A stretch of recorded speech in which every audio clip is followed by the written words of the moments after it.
Basic concept of contract. Definition क्या है contract की कि सेक्शन 2H में बोला हुआ है कि इंडियन कॉन्ट्रैक्ट एक्ट 1872 में section 2H of the Indian contract act 1872 agreement जो है an agreement enforceable by law is a contract. तो कोई भी एग्रीमेंट जो एनफोर्सेबल होता है लॉ के द्वारा उसी को हम कॉन्ट्रैक्ट बोल सकते हैं।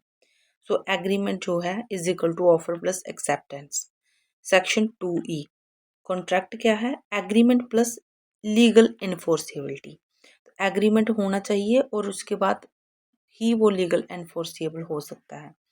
तो एग्जाम्पल जैसे है, ए एग्री करता है सेल करने के लिए कार बी को 2 लाख की एंड बी एक्सेप्ट भी कर लेता है, इट इज़ एन एग्रीमेंट। दोनों के बीच में एग्रीमेंट हो गया।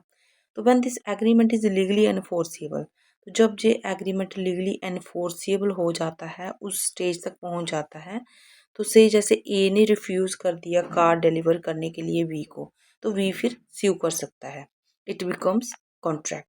तो उसी को हम कॉन्ट्रैक्ट बोलेंगे। जब लीगली एनफोर्सेबल होगा तो वो ही कॉन्ट्रैक्ट बनेगा। तो नेचर क्या है कॉन्ट्रैक्ट का? लीगल करैक्टर है, लीगल करैक्टर है, वॉलंटरी इन नेचर है, रेसिप्रोकल रिलेशनशिप है, ओब्लिगेशन एनफोर्सेबल बाय लॉ। तो लीगल करैक्टर जैसे कि एक contract is not just a moral promise, एक कॉन्ट्रैक्ट जो है मॉरल प्रॉमिस नहीं है but A legally binding obligation, एक लीगली बाइंडिंग ओब्लिगेशन है। ये मॉरल प्रॉमिस नहीं है कि दो फ्रेंड्स के बीच में हो गया, मदर और सन के बीच में कोई एग्रीमेंट डेली होते हैं, और जहाँ बच्चों के साथ पेरेंट्स के एग्रीमेंट्स डेली होते हैं। तो ये मॉरल प्रॉमिस है, ये मॉरल प्रॉमिस है जो कोर्ट में इनको हम स्यू नहीं कर सकते।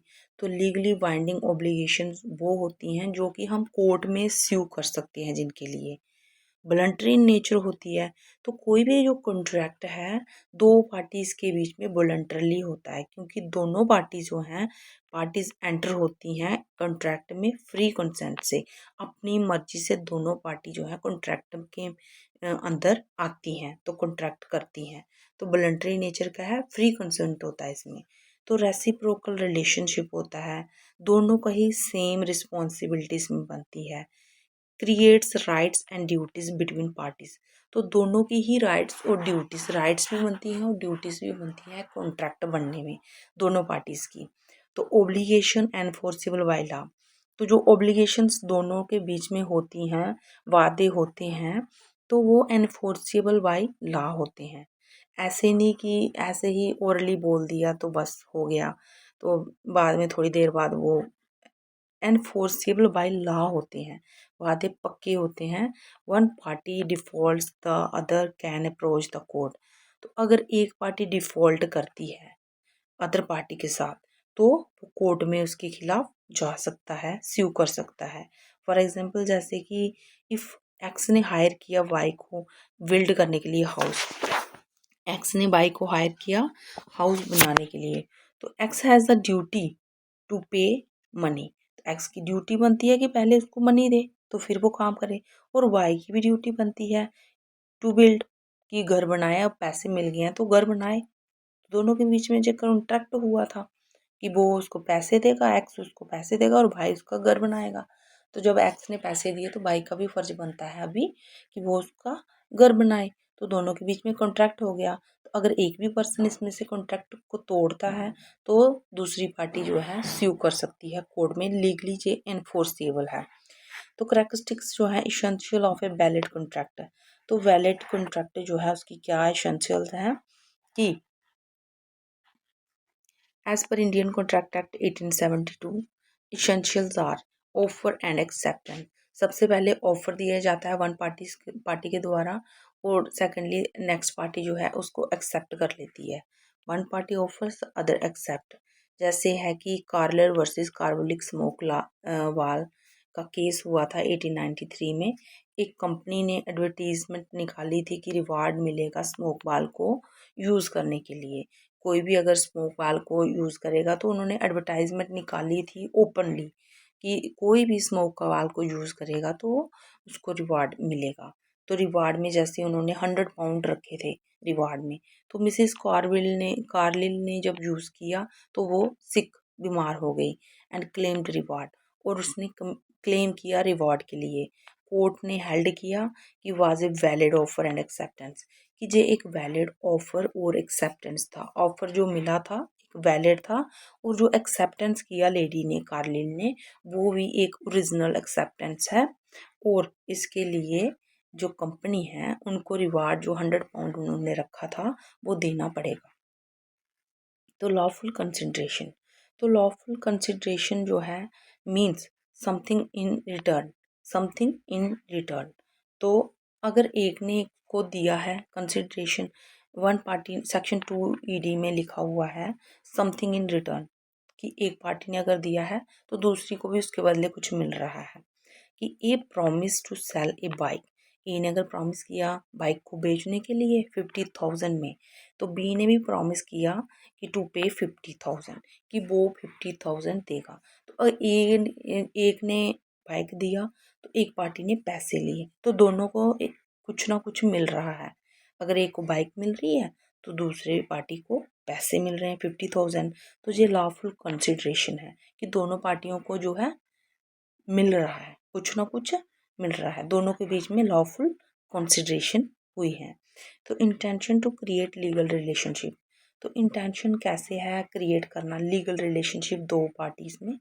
तो social agreement are not contracts, तो जो सोशल एग्रीमेंट्स होते हैं वो कॉन्ट्रैक्ट्स नहीं होते हैं। जैसे वेलफेयर वर्सेस वेलफेयर केस था 1919, हस्बैंड ने प्रॉमिस किया था मेंटेनेंस देने के लिए वाइफ को, बट कोर्ट ने हेल्ड किया कि domestic promise are not legally enforceable. Court ने बोला कि डोमेस्टिक जो प्रॉमिस होते हैं लीगली एनफोर्सेबल नहीं होते हैं, क्योंकि दोनों के बीच में जो कॉन्ट्रैक्ट हुआ था हस्बैंड और वाइफ के बीच में, वो लीगली एनफोर्सेबल इसलिए नहीं क्योंकि दोनों के बीच में कोई कॉन्ट्रैक्ट ही नहीं था, वो तो एक सोशल एग्रीमेंट घर के अंदर ही हुआ था, तो वो कॉन्ट्रैक्ट नहीं बन सकता। तो कैपेसिटी ऑफ पार्टीज, तो capacity of parties, parties must be competent, party दोनों पार्टी जो हैं वो कॉम्पिटेंट होनी चाहिए, दोनों के बीच में सेम कैपेसिटी होनी चाहिए कॉन्ट्रैक्ट करने के लिए। तो सेक्शन 11 में जैसे बोला गया है मस्ट बी मेजर, पार्टी जो है मस्ट बी मेजर होनी चाहिए, फर्स्टली 18+ का होनी चाहिए, और साउंड माइंड की होनी चाहिए, पागल वगैरह नहीं होनी चाहिए, नॉट डिस्क्वालीफाइड बाय लॉ, और लॉ को मानने वाली होनी चाहिए, कि दोनों पार्टी जो हैं ये जो कॉन्ट्रैक्ट हो रहा है दोनों उसको बकायदा मान रही हैं, साउंड माइंड की हैं और माइनर नहीं है, मेजर पार्टीज हैं, 80+ की हैं। तो फ्री कंसेंट, दोनों के बीच पार्टीज में फ्री कंसेंट होना चाहिए, consent must be obtained by corrosion, corrosion का नहीं होना चाहिए, जोर ज़बरदस्ती नहीं होनी चाहिए कॉन्ट्रैक्ट में, कोई फ्रॉड नहीं होना चाहिए, मिस रिप्रेजेंटेशन नहीं होनी चाहिए। चीज़ें अगर रिप्रेजेंट की हुई हैं तो अच्छे से उनको रिप्रेजेंट करना है, ये नहीं कि बोल दिया कि मैं कार दूंगा तो कार दिखाई नहीं, तो मिस रिप्रेजेंटेशन, रिप्रेजेंट की ही नहीं सामने, मिस्टेक कोई नहीं होनी चाहिए कॉन्ट्रैक्ट में, अनड्यू इन्फ्लुएंस नहीं होना चाहिए। लॉफुल ऑब्जेक्ट, तो लॉफुल ऑब्जेक्ट होनी चाहिए कॉन्ट्रैक्ट के बीच में, लॉफुल ऑब्जेक्ट होनी चाहिए, object should not be illegal, illegal object नहीं होनी चाहिए, इमोरल नहीं होनी चाहिए, अगेंस्ट पब्लिक प्रॉपर्टी नहीं होनी चाहिए। ये नहीं कि कोई कॉन्ट्रैक्ट जो है हो रहा है वो कोई गलत इलीगल चीज़ हो, इलीगल नहीं होनी चाहिए। तो पेर्से वर्सेस ब्रूक्स का केस 1866 में जैसे है कि coach fire contract for immoral purpose was held wide, तो कोच फायर हायर जो किया था तो वो इमोरल पर्पस के लिए किया था, उसको वाइड और नल घोषित कर दिया गया। तो certainty and possibility of performance, तो दो पार्टीज के बीच में सर्टिनिटी और पॉसिबिलिटी होनी चाहिए। जैसे contract must be certain and possible, for example promise to bring star from the sky is wide, अगर कोई प्रॉमिस करता है कि मैं स्टार्स ले आऊँगा स्काई से, तो वो तो हो नहीं सकता, स्टार्स तो कोई ला नहीं सकता स्काई से। तो ऐसी जो है पॉसिबिलिटी होनी चाहिए, अगर कोई कॉन्ट्रैक्ट हो रहा है तो किसी के पास कोई चीज़ है तो पॉसिबिलिटी है, वो दिखा रहा है रिप्रेजेंट कर रहा है, तो तभी कॉन्ट्रैक्ट हो सकता है। ऐसे नहीं कि तुक्के मार देने हैं, वो नहीं होगा। ऐसे कॉन्ट्रैक्ट ये इसेंशियल नहीं है कॉन्ट्रैक्ट के। Not declared void by law, तो not declared void by law should not fall under agreement except expressly declared void. तो कोई भी जो है ऐसे ही नहीं आ जाना चाहिए एग्रीमेंट के अंडर एक्सप्रेसली डिक्लेयर्ड वाइड, जो वाइड हो। सेक्शन 24 से लेकर 30 तक बताया हुआ है कि जो गलत है वाइड है, तो वो जो है कॉन्ट्रैक्ट के बीच में नहीं आनी चाहिए बातें। तो ये इसेंशियल की आगे है टाइप्स ऑफ कॉन्ट्रैक्ट। तो टाइप्स जो हैं कॉन्ट्रैक्ट के, वो on the basis of basic validity. तो सबसे पहले जो है बेसिक वैलिडिटी जो है होगी। वैलिड कॉन्ट्रैक्ट, वाइड कॉन्ट्रैक्ट क्या होता है, वाइडेबल कॉन्ट्रैक्ट क्या होता है, इलीगल कॉन्ट्रैक्ट क्या होता है, अनफोर्सेबल कॉन्ट्रैक्ट क्या होता है। तो ये 5 प्रकार के कॉन्ट्रैक्ट्स जो हैं वो on the basis of validity में आएंगे। कौन से जो है कॉन्ट्रैक्ट वैलिड माने जाएंगे। तो वैलिड कॉन्ट्रैक्ट में जैसे है कि fulfil all essential of a valid contract.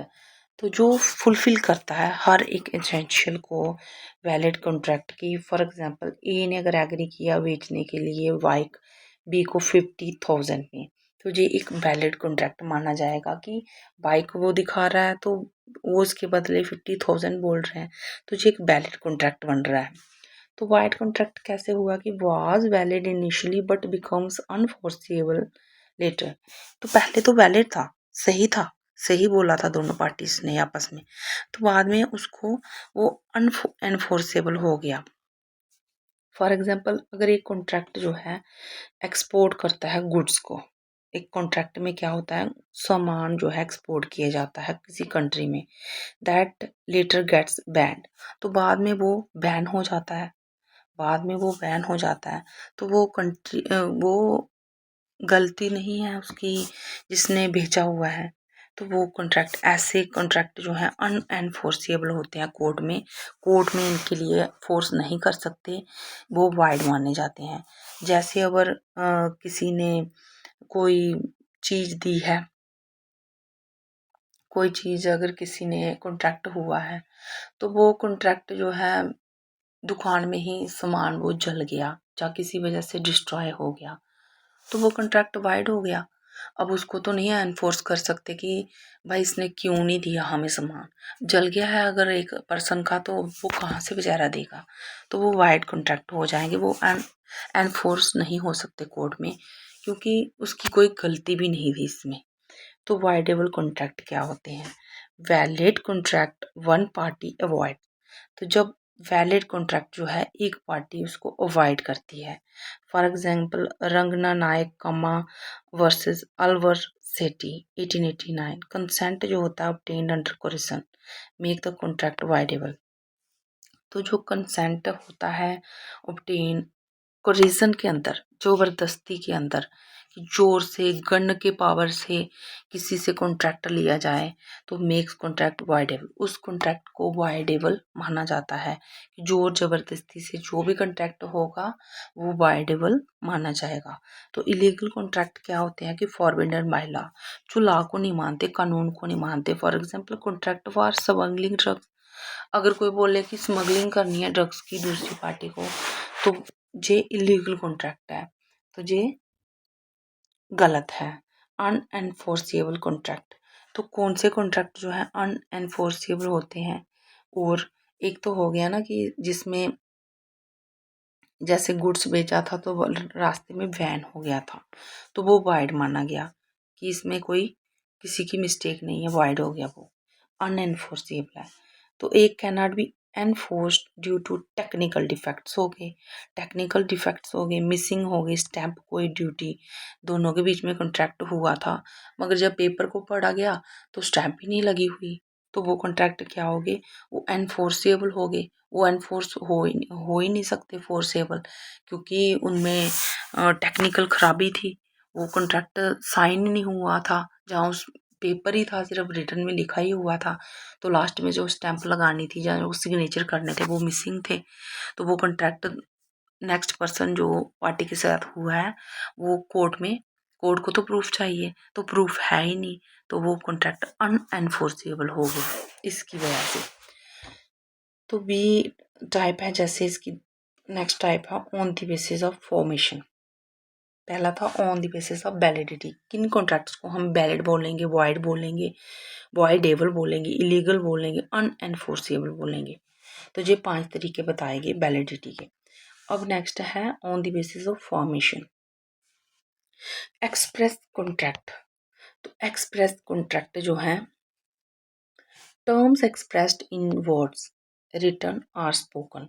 तो कोई भी हम कॉन्ट्रैक्ट जो रिटन बेस पे भी कर सकते हैं जहाँ और स्पोकन बेस पे भी कर सकते हैं, एक्सप्रेस करके बता सकते हैं।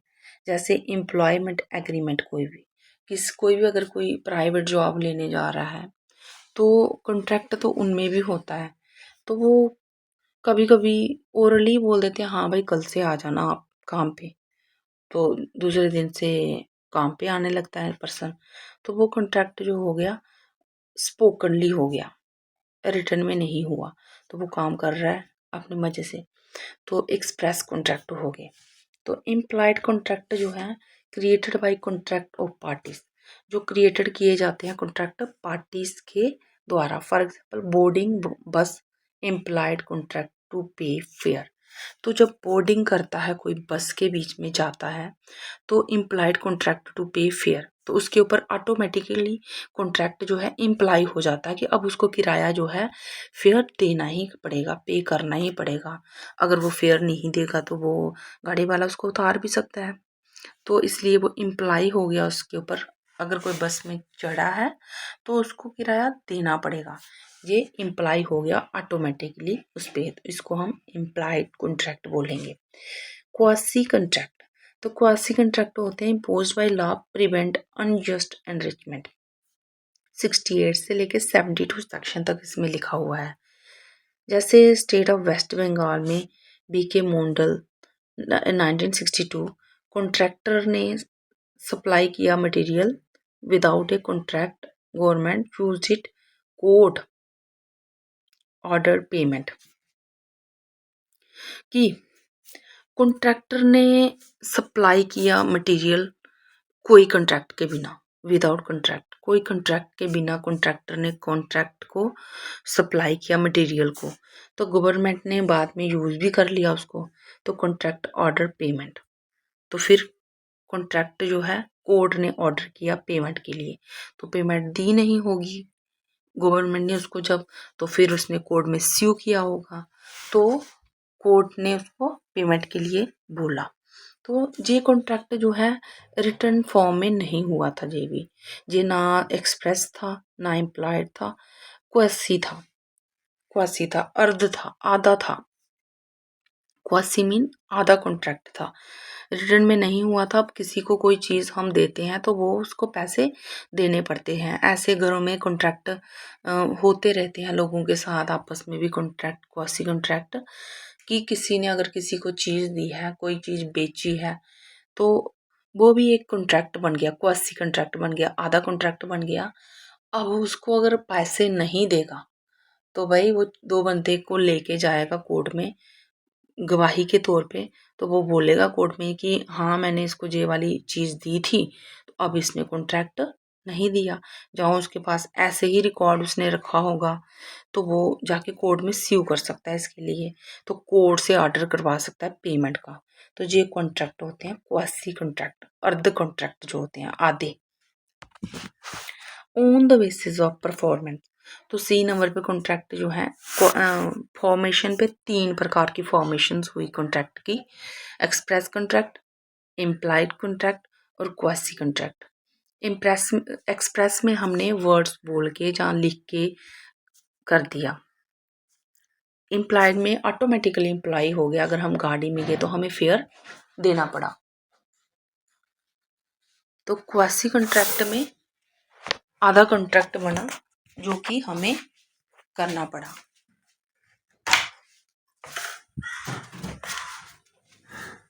आधा कॉन्ट्रैक्ट बना जो कि हमें करना पड़ा।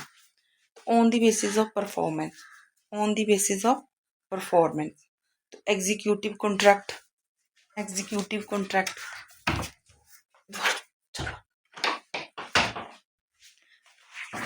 Executive contract, both parties have performed their obligations. तो दोनों पार्टी जो है परफॉर्म करती हैं ऑब्लिगेशंस के लिए। इसमें दोनों पार्टी जो है इसमें ऑब्लिगेशंस लेती हैं। Sale of goods completed with payment. तो सेल ऑफ गुड्स करेंगे तो हमें क्या करनी पड़ेगी, कंप्लीट करनी पड़ेगी, पेमेंट देनी पड़ेगी। तो ये एग्जीक्यूट होते हैं खुद ब खुद परफॉर्मेंस के हमारी बेस पे। अगर हम सामान बेचते हैं तो हमें पेमेंट जो है मिलेगी, ऑटोमेटिकली पेमेंट हमें आगे वाला बंदा देगा। कोई पेन अगर कोई लेगा किसी दुकान में जाके तो ऑटोमेटिकली उसका फर्ज बनता है आगे वाले पर्सन का कि वो उसको उसके पैसे दे। Executory contract, performance is pending. तो ए एग्री करता है डिलीवर गुड्स नेक्स्ट मंथ देगा और बी पे करता है बाद में, एग्जीक्यूट करता रहता है आगे आगे आगे एग्जीक्यूट करता है।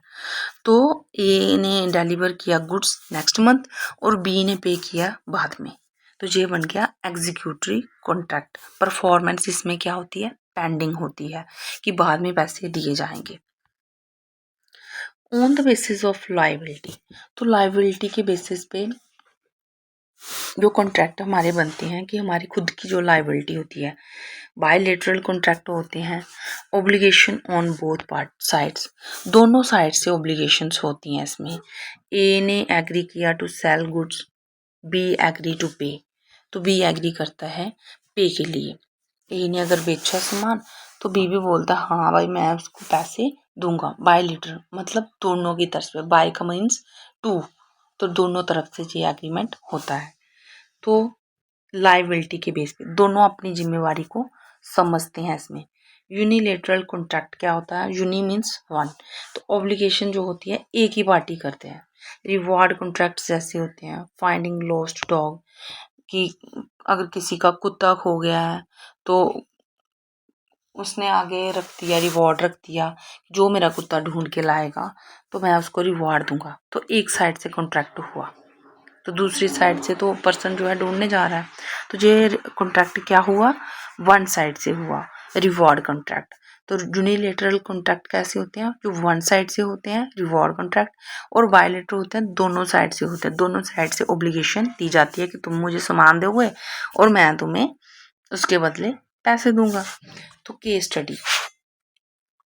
स्टडीज जैसे इसमें एग्जांपल कार्लर वर्सेस कार्बोलिक स्मोक वाल की है। जैसे उन्होंने ऑफर दिया, ऑफर हुआ, एक्सेप्टेंस हुई एडवर्टाइज के द्वारा। Welfare versus welfare, intention to create legal relation missing domestic agreement. तो उसने इंटेंशन की, वाइफ ने की लीगल रिलेशंस की और कोर्ट में स्यू किया, बट उसने लीगल एग्रीमेंट कोई किया ही नहीं था, डोमेस्टिक एग्रीमेंट था उसका। तो डोमेस्टिक एग्रीमेंट जो है वो कोर्ट में माना नहीं जाता क्योंकि कोर्ट को तो सबूत चाहिए। तो मोहरी बीबी वर्सेस धर्मोदास, तो मोहरी बीबी वर्सेस धर्मोदास घोष जो है माइनर कॉन्ट्रैक्ट हुआ था इस वाइड एवेन्यू। इसमें माइनर कॉन्ट्रैक्ट हुआ था। तो माइनर जो कॉन्ट्रैक्ट होता है 18 से छोटा बच्चा जो कोई भी कॉन्ट्रैक्ट करता है तो उसे वाइड एवेन्यू, शुरू से ही वाइड एवेन्यू मतलब इनिशियली से ही उसको वाइड माना जाता है। जैसे मोहरी बीबी का बेटा था तो उसने कॉन्ट्रैक्ट किया था दामोदर दास घोष से, तो उसको वाइड एवेन्यू माना गया था शुरू से ही। तो केदारनाथ वर्सेस गोरी मोहम्मद 1886, तो केदारनाथ वर्सेस गोरी मोहम्मद 1886 जो है कंसिडरेशन हुई थी दो पर्सन के बीच में नेसेसरी बट प्रोमिसरी एस्टॉपल में अप्लाई। तो दोनों के बीच में कंसिडरेशन हुई थी, तो बाद में क्या हुआ कि प्रोमिसरी एस्टॉपड में अप्लाई हुआ। हैटले वर्सेस बेलेक्सनडेल, तो 1854 में हुआ था। Damages in case of breach should be forcible, तो डैमेजेस जो होते हैं तोड़ने की वजह से, ब्रीच करने की वजह से, शुड बी फोर्सेबल, तो वो फोर्सेबल होते हैं। तो नेक्स्ट है जैसे शॉर्ट में बोल सकते हैं कि कॉन्ट्रैक्ट क्या है। हमने ऊपर इतना पढ़ा तो लास्ट में हम बोल सकते हैं कि कॉन्ट्रैक्ट जो है एक एग्रीमेंट है जो एनफोर्स किया जाता है लॉ के द्वारा। उसी को हम कॉन्ट्रैक्ट बोलेंगे कि जिसको हम फोर्स कर सकते हैं, एनफोर्स कर सकते हैं, लॉ के द्वारा कोर्ट में जाके स्यू कर सकते हैं। अगर एक पार्टी जो है पैसे लेके मुकर गई है तो कोर्ट में जाके दूसरा पर्सन जो है अपने लीगल डॉक्यूमेंट्स दिखा सकता है और कोर्ट में स्यू कर सकता है उसके खिलाफ। तो एसेंशियल्स हमने पढ़े थे, offer, acceptance, consideration, competency, consent, legal object. Types इसकी थी valid, void, voidable, express, implied, quasi, executor, executory, bilateral, unilateral. तो हमने इसको कंप्लीट किया। तो thank you for watching my video. Please like, share and subscribe my channel please.